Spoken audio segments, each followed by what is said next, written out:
Good afternoon, everyone, and welcome to what will be a very special event today. Very happy to have our special guest artist here, Eugene Yelchin. Before I ask you, please give him an applause. Yeah.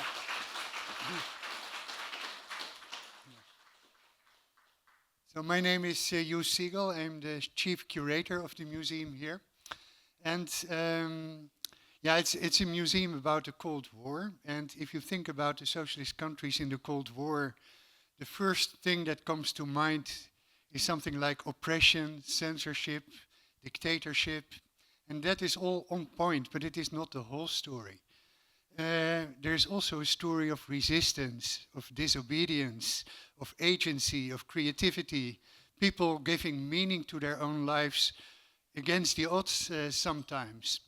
And I think it's very important to remember, Eugene mentioned earlier today that what could happen there can also happen here, or maybe it is already happening here.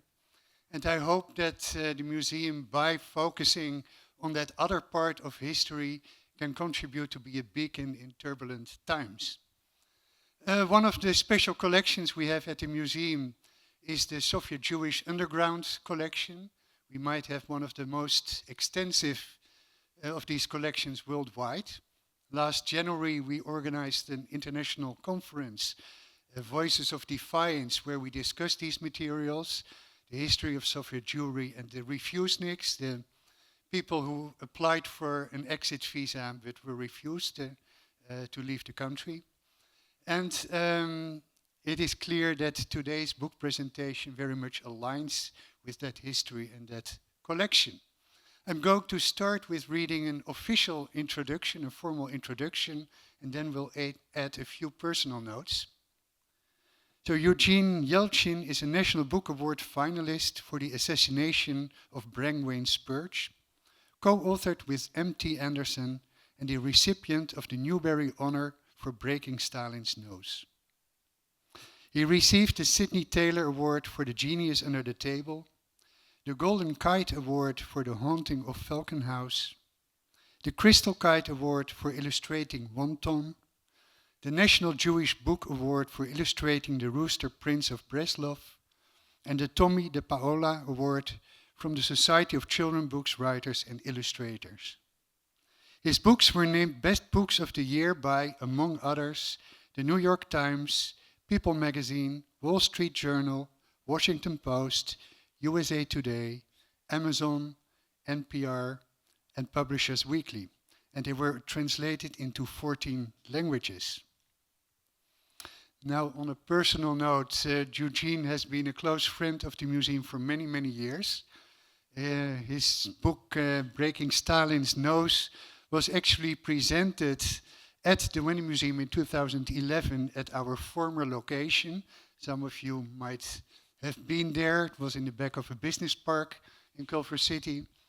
And then in January 2022, you presented The Genius Under the Table here in the museum garden, Eugene, where you built this amazing reconstruction of the Kommunalka apartment of your family and hired actors to impersonate the characters in your book. Also, I had the great pleasure to interview Eugene about that book in the series Cold War Spaces, which was an online interview series that the Wendy Museum presented during the period of COVID, when the museum itself was closed. I would say that Eugene has a very remarkable personal style.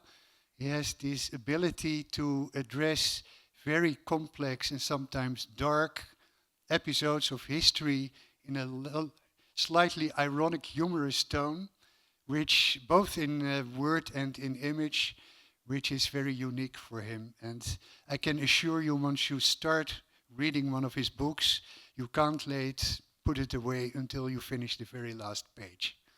So with that, please again give a very warm applause to Eugene Yelchin. Thank you so much. Thank you. Thank you for coming on Sunday afternoon. I want to thank the museum since it's filmed. I want to thank the museum for really supporting my work for a long time. I think that Museum of the Cold War is probably more important now than ever. I'll tell you a couple of words how the, very quickly, here's the program. Let me start with that. The program is going to be like this. I'm going to get out of here in a second. I will introduce the actors. The actors will come in, take the seats, and then we will screen a short film. The film is made out of panels from the graphic novel that we are celebrating today, with some additional documentary footage. The actors will, the film has the music and the sound effects, but no voices. The actors who will be here, the 6 actors, they will deliver the dialogue live in front of you. So it'll be a combination of theater and film. Then we'll talk, and then if you have questions, we'll try to answer them. The way this, just very quickly, the way it's a sequel to a book that you mentioned called The Genius Under the Table. And that book came out in a kind of a weird way. I used to see this psychotherapist in Beverly Hills. He was totally old school, like tweed jacket and patches and beard and a pipe. And he was very helpful. And at some point I asked him, I said, well, you know, when I'm with my friends or colleagues somewhere in a book conference, and I would, and the conversation would be about childhood, you know, people memory, just I did this, I did that. And every time I would say something about my childhood, there'd be like an uncomfortable pause for a few seconds.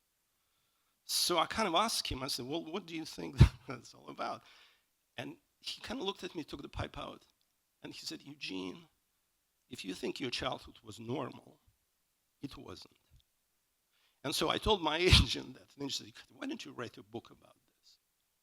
And so that book, which is The Genius Under the Table, the first book for a little bit younger readers, is dedicated to my brother, who's sitting right here, Victor.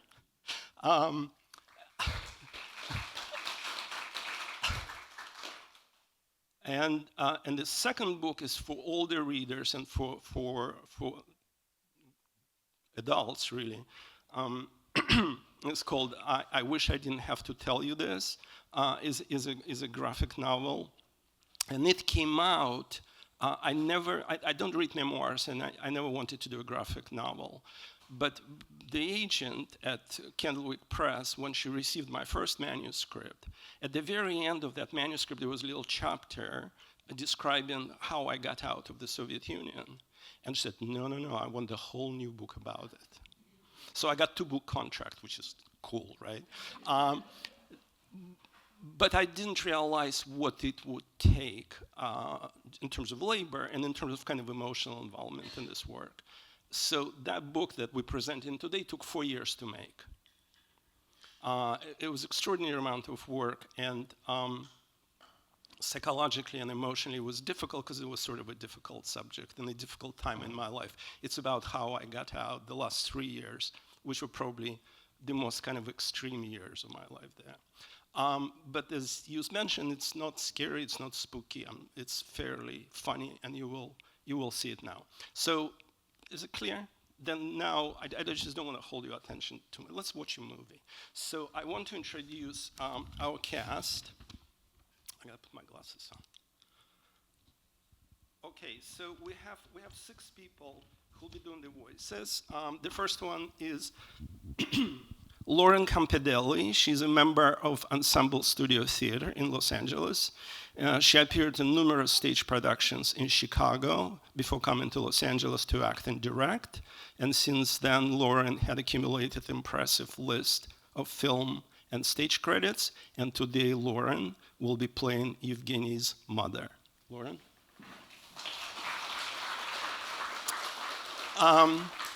Jacob Dodson is a member of the Tim Robbins Actors Gang, a highly versatile actor who appeared in several films and dozens of the Actors Gang productions.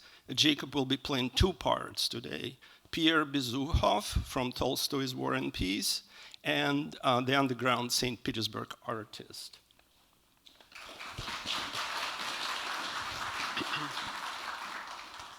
The third actor is Jeanette Horn, actress, director, producer, playwright, teaching artist with innumerable credits on stages in Los Angeles, New York, and San Diego. Currently, she's a company member of Tim Robbins' Actors Gang. Jeanette worked on the book launch of the Genius Under the Table here at the Vanda Museum, and I'm honored that today she will be giving voice to Evgeny's mother. Jeanette?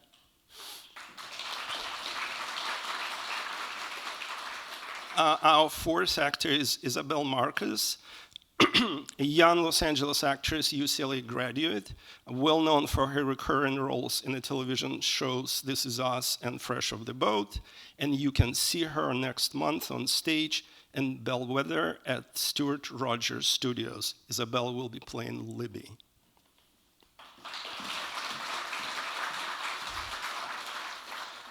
Andrea Solari, a recent graduate of the drama program at the Loyola Marymount University, already has numerous film and TV credits and a number of prestigious acting awards. Andrew will be playing Evgeny.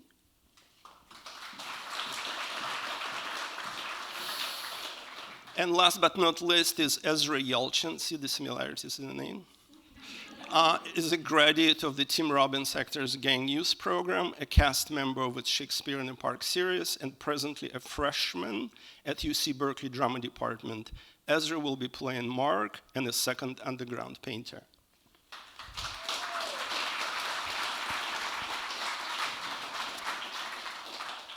So this is our cast. Please enjoy the movie. It's very short. We should start now.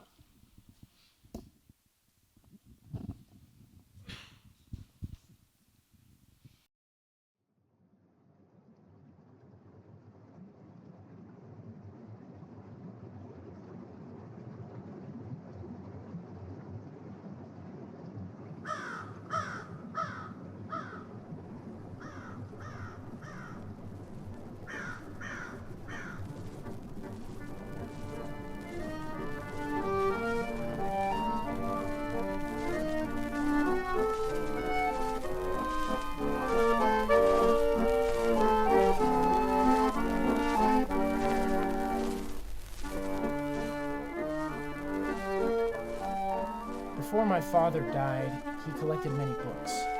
My favorite was War and Peace by Lev Tolstoy. As a kid, I skipped the pages about peace and read only about war. Tolstoy's battles were spectacular.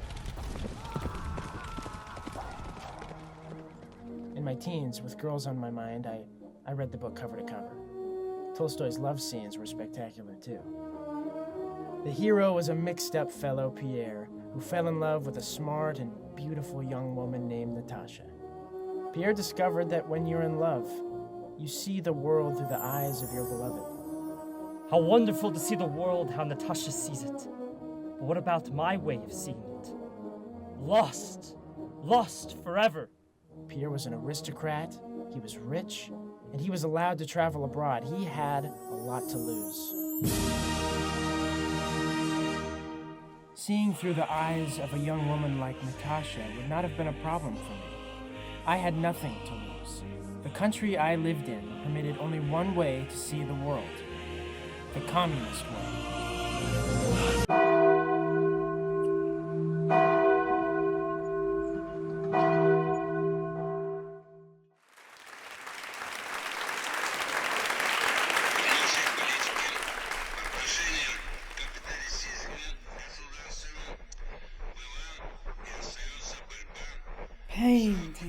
Painting. All day he's painting.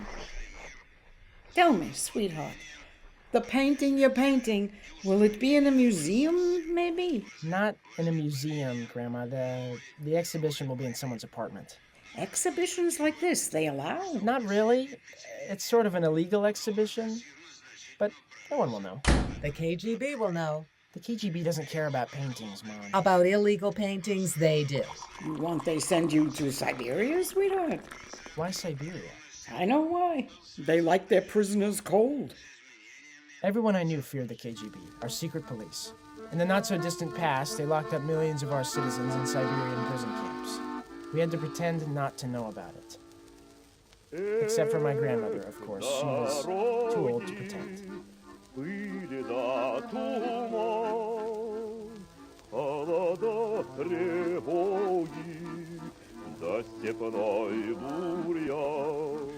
you understand how important this exhibition is to me? Do you have any idea? No one has ever asked me to exhibit my paintings before. My friend Mark said that Americans will come and see our paintings. Real Americans. What is it with him and the Americans? He's obsessed. Is it something we should be nervous about? Why do you talk like I'm not here? I'm a grown person. You can't stop me from going. Fine. I am washing my hands. Why should he listen to me? I'm only his mother. And what about me? Huh? To him, I'm not related. He wants the Americans to ruin his life? Let them ruin his life. See what the Americans do to your mother? Stay home, sweetheart. Be a good boy. Don't be nervous, Grandma. They won't send me to Siberia, I promise. Why should I be nervous? Siberia's only scary for the first 20 years. Then a person gets used to it.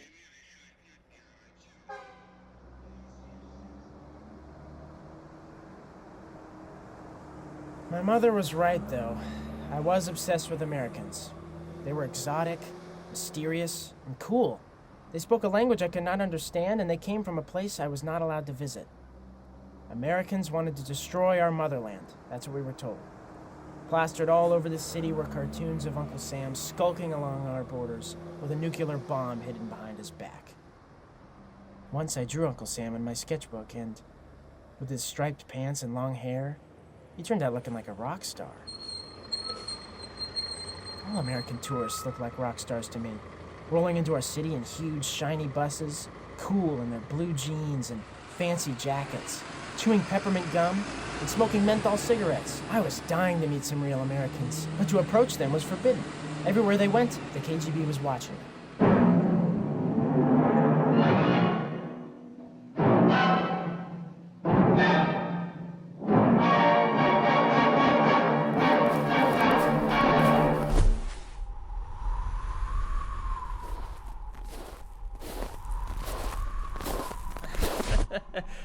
Who are you hiding from, Yelchin? Duck, you idiot! Can't you see the KGB over there? Ah, they've been freezing their asses since morning. Someone must have squealed on us. Let's see the masterpiece. What's this, Yelchin? What do you mean, what's this? It's me. It's my self-portrait. Brilliant. The Americans are going to love it. You're holding it upside down. My friend Mark Baskin was the only Jew I'd ever known who had the guts to look Jewish in our Jew-hating country. Religion was outlawed in the USSR. In secret, Mark was learning Hebrew and studying the Jewish Bible. He was either fearless or crazy. I didn't care because I loved him. Besides, Mark seemed to know every American visiting our city. To talk the other artists into letting my painting be shown in their illegal exhibition, Mark had promised to invite Americans to buy their paintings. Everybody knew that all Americans were rich. Hey, maestros. Lend my talented friend here a nail and a hammer so he can hang his masterpiece. The painters in the exhibition were famous in other countries, but they were unheard of in Russia. The Communist Cultural Committee, which was in charge of artwork, had decided that these painters' work did not fit our communist ideals. To get by, these artists worked as watchmen, janitors, and street cleaners, while painting in secret. They exhibited their secret paintings in the apartments of trusted friends in the hopes of selling them to foreigners, which was also forbidden. Be friendly, Yelchin. Introduce yourself. Hello, everybody. My name is Eugene Yelchin. What are your names? The famous artists were also secretive about their names. By midnight, the place was packed with citizens brave enough to attend the illegal exhibition. But I was still clutching my painting. No one had given me a nail and a hammer. Besides, there was no room left on the apartment's walls to hang another painting. Our citizens could not afford to buy a painting on their meager salaries, and the famous painters ignored them, waiting for the rich Americans to show up. Get ready, maestros. The Americans are here. Well, one American. Step this way, please. You must be familiar with the famous bulldozer exhibition. I created the canvas commemorating that extraordinary and tragic event. As you can see, the exhibition was set up in the open air. The green here represents vegetation. But someone squealed on us. The KGB was waiting for us in bulldozers, the rusty brown over here, which they rolled over our paintings, represented here by the medley of pigments. He was never in the bulldozer exhibition. The KGB beat up the guests, the foreign press, even some Americans. Abstract painting is forbidden in Russia, but we will not be intimidated. Wait, where are you going? My painting is a masterpiece, but for you it's not expensive. Meet my friend Yelchin, a brilliant artist. Don't just stare at her, show her the picture. Turn it around, Yelchin. You're holding it upside down.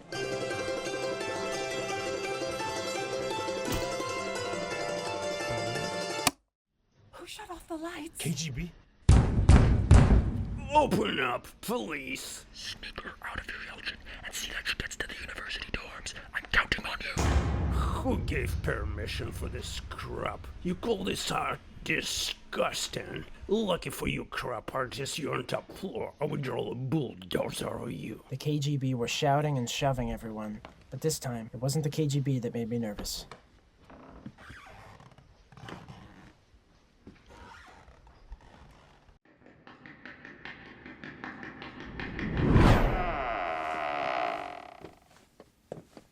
Nice meeting you guys. Great show. You forgot your painting, idiot. My self-portrait was the best painting I made so far, but to go back up there and see that girl I'd abandoned, I couldn't do it.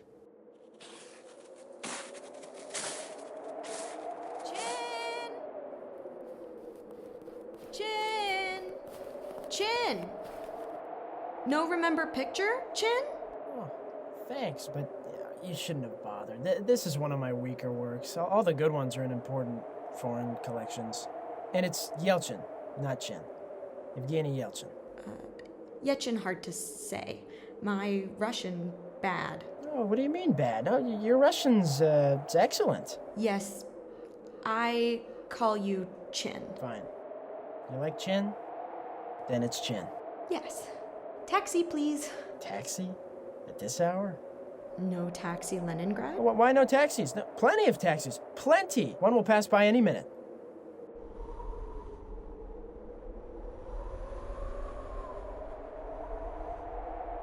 Taxi soon. Yes.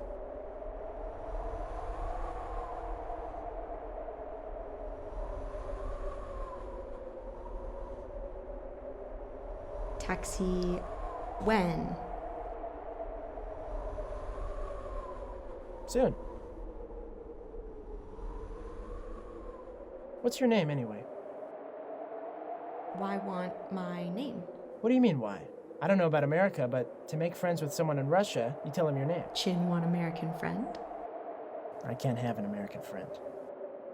It's forbidden. If the KGB sees me with an American tourist, I'll be in a lot of trouble. I know tourist. I student. Name Libby. Libby. Libby is a very pretty name. Yes. I have a great idea, Libby. My apartment is a 10-minute walk from here. It's late and cold and wet. So why don't we go to my apartment and we can take our wet clothes off and... Take clothes off? No. That's not what I meant. I know marry Chin. Who said anything about marrying? No, I'm inviting you to stay with my mother and my grandmother until the streetcars are running. Then, they'll be happy to meet you. Chin want I meet family? I know Chin trick. No marry Chin. Never. What are you yelling at me for? I'm just trying to be friendly. Russian friendly, I know. 5 men are friendly. Say, come to my room. I go. They too friendly. They say, marry me, please. 5 men want to marry you? They want marry American.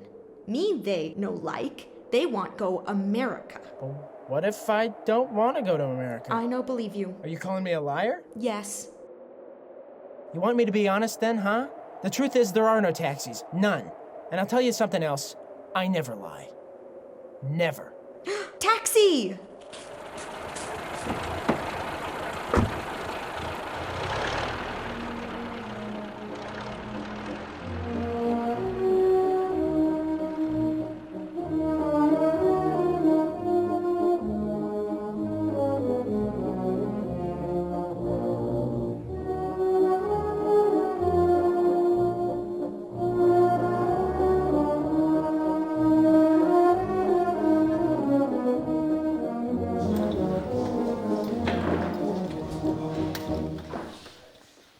That was incredible.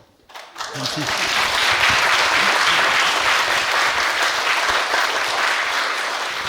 Thank you very much. Thank you.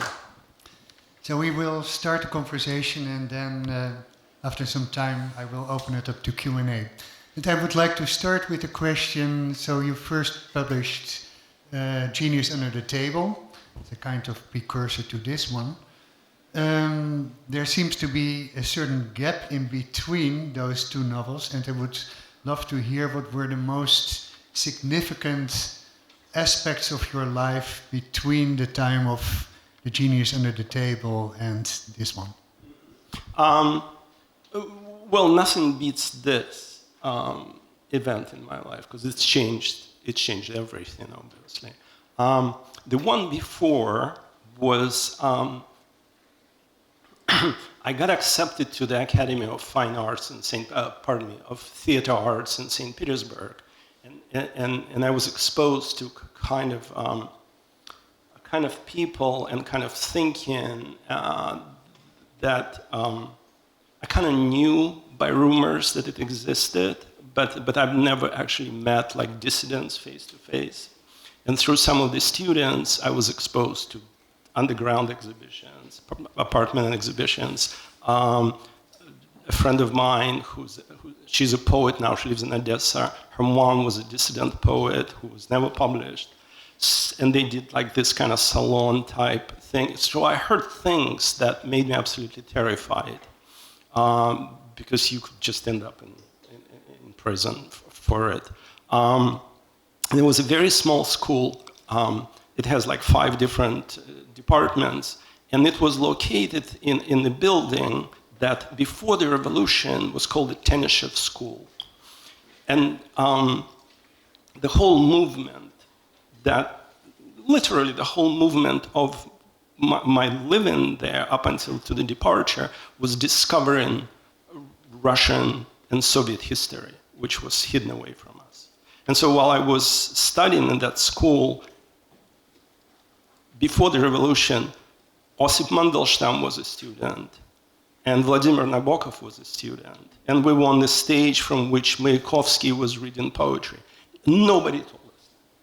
And so I did not know it until I came here and started doing research. So I think that was for me to be exposed to truth that was hidden from us. And it's just little bit, this event and this event leads to another event, which kind of messy like life is, and you don't really know what anything means in retrospect. You start putting it together and you kind of see it, what led to what. So it's all causal, but it happened because I was at that school. So you start the book and also the film with you reading War and Peace by Tolstoy. Mm-hmm. But I was wondering, what was the status of 19th century Russian authors like Pushkin, Dostoevsky, Chekhov, Tolstoy? How were they looked upon by the authorities? Were they seen as bourgeois decadent or maybe as precursors of socialist culture? And also, what did they mean for you and your generation? I don't know what it means for my generation. My generation was kind of interesting, but officially it was a canon of Russian literature. You could get it in a library, you could buy it in a bookstore. It was completely available to everyone. The prism through which that work was presented to us was obviously propaganda prism.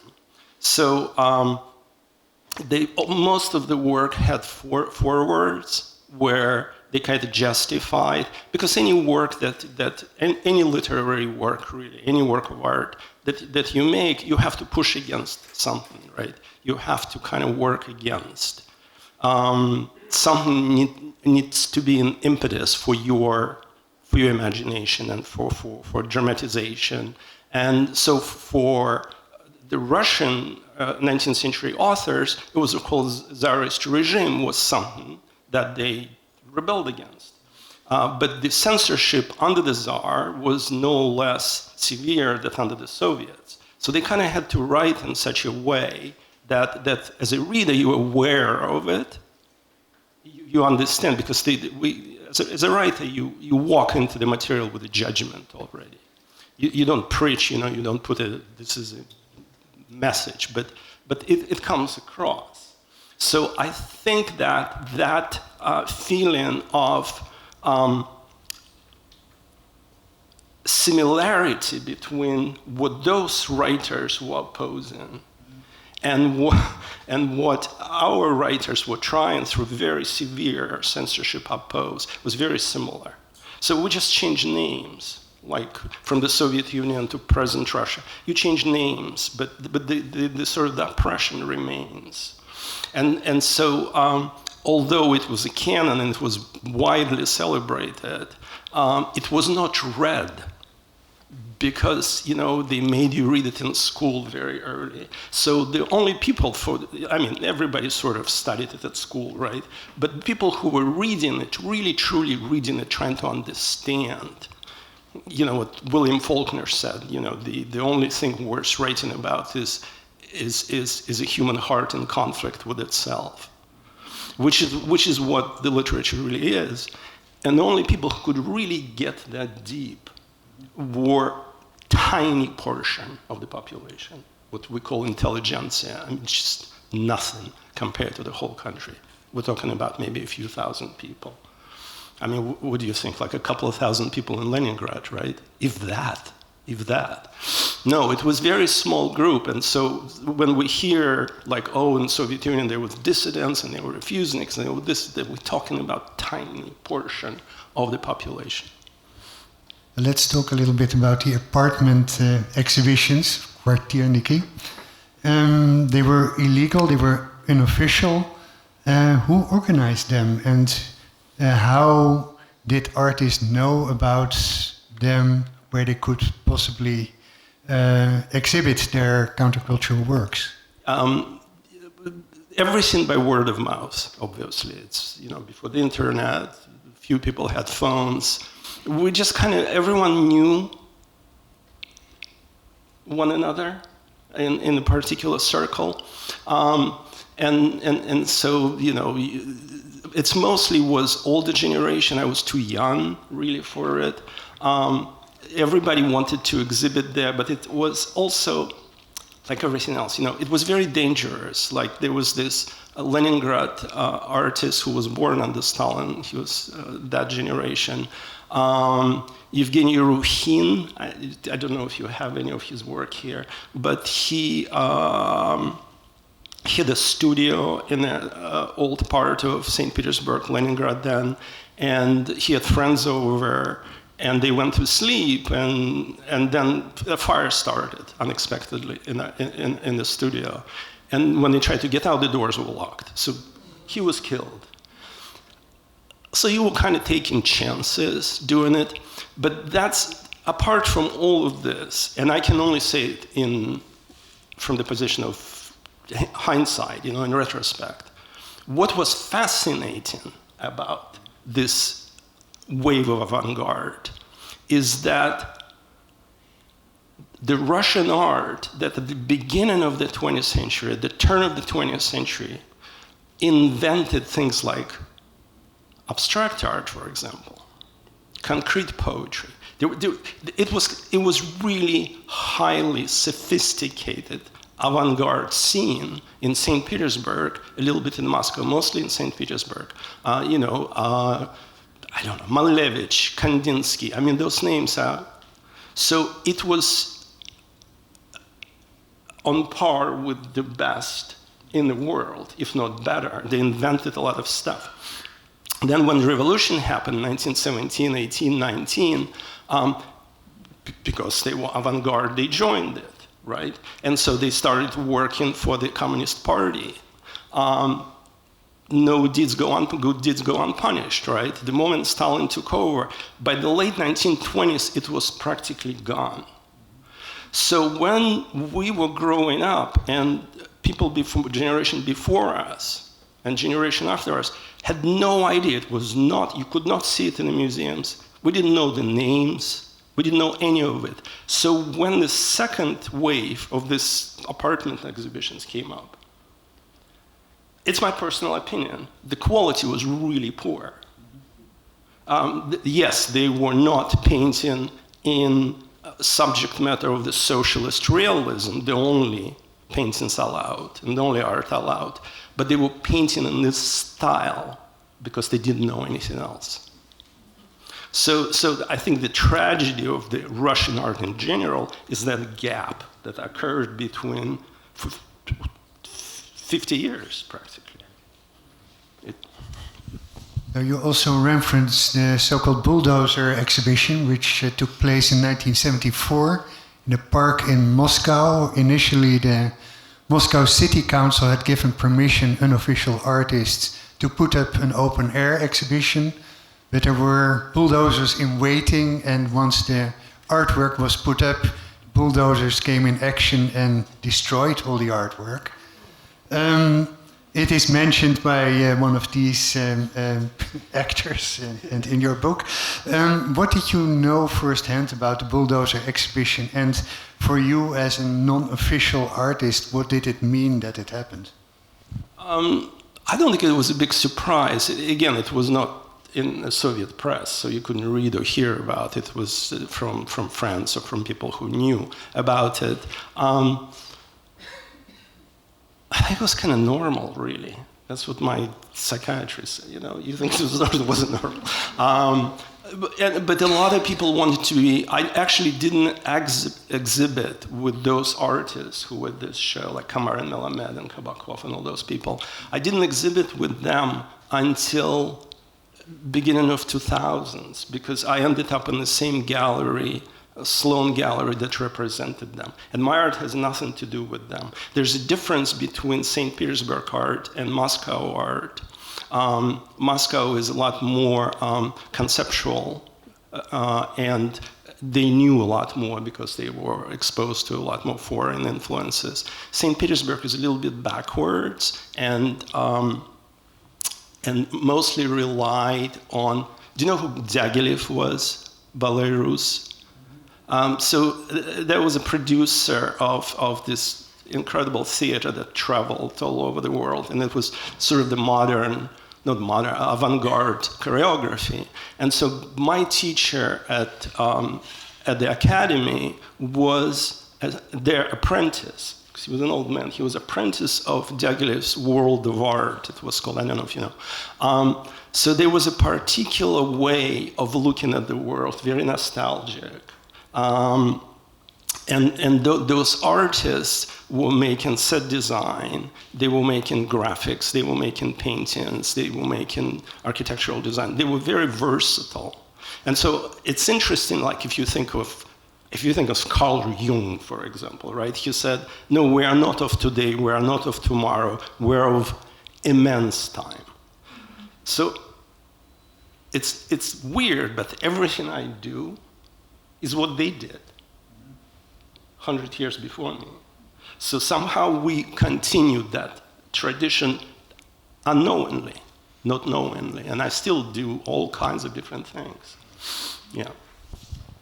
So you could say that you were part of two different minorities, the minority of unofficial artists, but also the minority of Jews in the Soviet Union.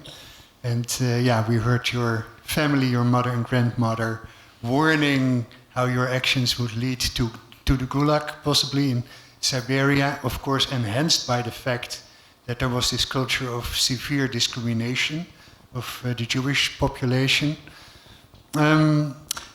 do you have the feeling that Jews were a large part of the counterculture and were they accepted by non-Jewish unofficial artists? It's actually fascinating. They were overrepresented in avant-garde, in arts in general, even though the overall number was just above 1% of the population. I never felt any anti-Semitism when I was in a company of artists or theater performers or actors or musicians. Never. The moment I step outside of that circle, yeah, you feel it right away, obviously. And and I did all series of paintings about it and all kinds of things, because we're still kind of working through it. Because the problem with anti-Semitism or any kind of anybody is that it makes you sort of ashamed of who you are. And so you repress it. You obviously want to be like everybody else. And so that repression leads to kind of severe depression sometimes. So you have to, I kind of work through, with the psychiatrist, I work through my art, through my writing. Now I'm just still kind of trying to work through all of this. So the film covers the first 4 chapters of your book, but there are many chapters that follow. Not going to give away anything, but I wanted to ask you the 2 characters that we met in your film, Mark Baskin, the Jewish person, and Libby. Had they counterparts in your real life? And if so, in how far did they compare to how you presented them in your book? So Libby is, I changed the names. They're all real people.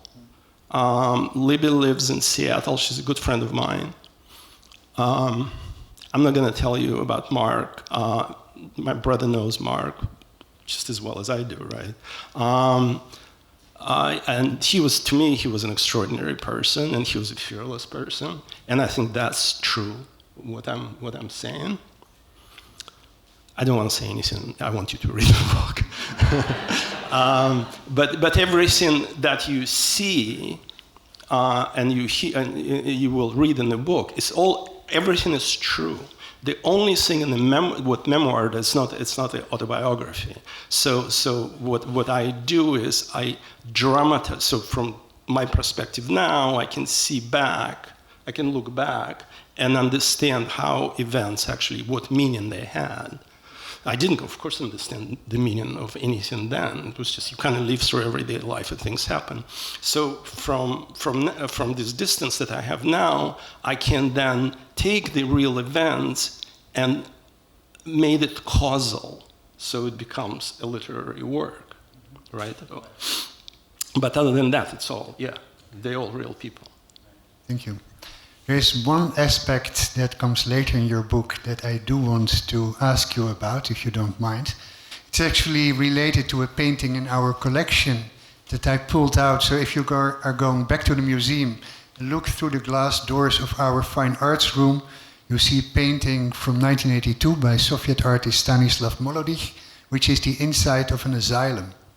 And you describe later in your book that you yourself were patient in a psychiatric institution. I'm sure we all, after reading the book, we all want to know more about your experiences there. It was a lot of fun. I don't know. I don't know how to talk about this. It's something I had to do. Not because I was not healthy or anything or crazy. There was a war going with Afghanistan, and it's the kind of choice you had to make. So I made a choice, and I wasn't alone. There were plenty of people who were doing it. It was not a pleasant time by any means, because Soviet psychiatry was practically non-existent, and the treatment of mentally disturbed, I guess, I don't know how to say it, people was, especially where I was in Siberia at the time in a city called Tomsk, and the hospital was like a sprawling town. There were thousands of patients in there, mostly from drinking. What they drank, they didn't just go to the store. You know, a lot of them didn't have money or there was nothing available. It was sort of difficult. I remember mom had this perfume called Red Moscow. This was the only perfume like what was allowed to Soviet women. There was like a beautiful little bottle from the 50s. So if we had like somebody come to fix plumbing or anything, mom used to hide it because she was afraid that they'll drink it. They drink anything and everything. So a lot of those cases were just poisoned people. But the treatment was, of course, no, that was a really bad treatment. But you know, I mean, so we have on. I'm sorry, I don't mean to step on anybody's toes, but we have like Fox Television where they discuss mentally ill homeless, and the guy just says, well, you know, why don't we just kill them all, and nobody reacts to it. So it's no different. By the way, we have one 1950s perfume bottle from the Soviet Union in open storage right now. Yeah, we do. Yeah, we have it. Yeah. Right. I think I don't give too much away because you're sitting here to mention that in the end you immigrated to the United States. Now let me ask you, how were you able to build up your life and your artistic life here in the States? In the States? Well, the most fascinating, I don't even want to talk about myself. I managed. But what's really interesting, do you mind if I change your question a little bit? We'll see about that. What's really fascinating, actually, is the sort of people who were connected to the underground, who were connected to sort of illegal for the Soviets activities. They were very famous among a certain group of people. I mean, they had status, right? That's why this painter who did not participate in that exhibition kind of like sells the painting as though he was. So that status in Russia, just historically, it was always the confrontation between, you know, the czar and the poet, right, or the state and the artist. And so those people, although they suffered, they were killed, they were exiled, horrible things happened to him. But they treasured that as a platform from which they spoke. When Brodsky was exiled, you know who Brodsky, the poet, he got a Nobel Prize for poetry. Come on, people. So when he was exiled, Akhmatova, who was sort of his, she helped him. She helped him, not with poetry, but kind of helped him to find his feet as an artist in this very strange environment.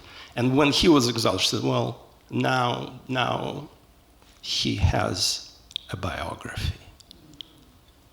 And so what people with that biography, who suffered for it, they took enormous risks. They come to the United States, or came before, not anymore, came to the United States, and suddenly they lost that status. Because you can do whatever the hell you want. Nobody cares. And it was very difficult for a lot of, especially older people. For me, it wasn't, because I really couldn't care less about my status there. And I don't particularly care about my status here. And I like doing what I want to do. But that may not last, just to mention, as an aside. I have one last question before I hand it over. Did you ever expect to find that your work would be so topical in the United States? Is it? No, it's not. I mean, I'm writing about, well, yes, I suppose. You understand that I don't write for adults, right? I write for teens, I write for middle graders, I write for younger audience. And I feel very strongly that the experience that we had should be a warning to the American children, because they too may find themselves living in a police state. and there are good chances of it, right? So they too may find that 3 fundamental things may be taken away from them: life, liberty, pursuit of happiness, right? And to get them back requires courage and requires sort of understanding of where you stand. And the kind of life that will, well, let me just finish this up very quickly. What happened when you, dictatorship is only good at one thing, is to scaring people, right? So we were really, really scared. And if I don't, I'm gonna screw up the quote, but I think Solzhenitsyn wrote somewhere, it's a great sentence. He said, if you are always cautious, are you still a human being? And so I think what happened is that we were not. Whatever the Communist Party promised us, the only thing they truly delivered, in my opinion, was a complete breakdown of humanity. And so they told us that we live in prosperity, that we live in freedom, that we are really enthusiastic about the communist cause. And we had to lie back to them that we were, because otherwise you'd be in trouble. So we lied back to the state. We lied to one another that we live normal lives. And I think we lied to ourselves that we were still human. I don't think we were. And so I kind of write from this place. It doesn't matter whether my readers are on one side or on the other side in our divided nation today. But the fact that if my books can help them to regain their humanity or retain their humanity, I think that's really important to me. Does this make sense? Totally. Thank you.